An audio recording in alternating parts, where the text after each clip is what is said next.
Happy birthday in advance, yo. Sexytoyeen. Ó kú ìmúra ọjọ́ ìbí rẹ̀ o.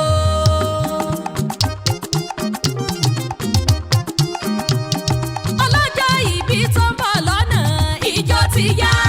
Ó kú ìmúra ọjọ́ ìbí rẹ̀ o. Happy birthday in advance. Sexytoyeen o.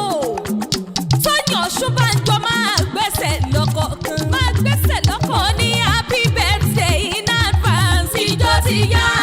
Ó kú ìmúra ọjọ́ ìbí rẹ̀ o. Ọ̀yá mo ní Sexytoyeen tẹ́lẹ̀ ọmọ rẹ̀ tẹ́lẹ̀ ọmọ. Ọmọ tó sexy ni. Tóyìn tẹ́lẹ̀ ọmọ rẹ̀ tẹ́lẹ̀ ọmọ. Àmọ́ bí ọjọ́ tẹ́lẹ̀ ọmọ rẹ̀ tẹ́lẹ̀ ọmọ. Ọ̀rẹ́kẹ́lẹ́ wà ní. Ọmọdáró dẹjọ́ tẹ́lẹ̀ ọmọ rẹ̀ o tẹ́lẹ̀ ọmọ. Tóyìn o, owó màmá yọ mí dé o. Ìyá Ọlámídé gbéra nílẹ̀ ọ̀dìdì àwọn tó mọ rírì rẹ̀ náà ni wá máa kí ọkọ òkú múra ọjọ́ ìbí o. Wọ́n gbọ́dọ̀ bí rẹ̀ ti ń bọ̀ lọ́nà yíyó bá ọ nínú owó, nínú ọlá àti nínú àlàáfíà lágbọ́rọ̀ lọ́rùn ọba. Gbọ́ tèmi MVP lónìí máa kí ọ.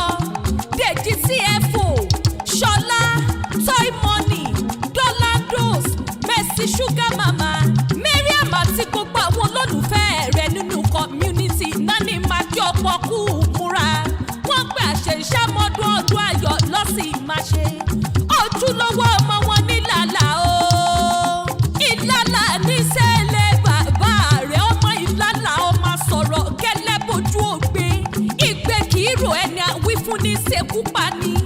Ọmọ bó lọ́pọ̀ oògùn bó lékè kò ní jẹ́.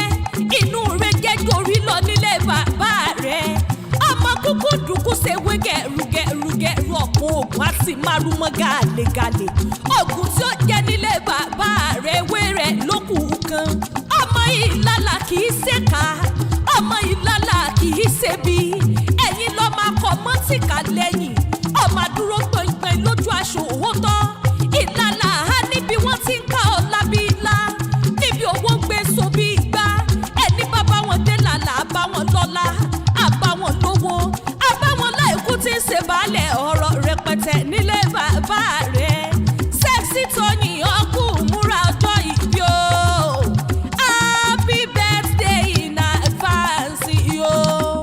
Àdùnní lèmi jẹ́ olówó fún jàmákì tí olúmọ̀kì tí kìtì àbájá.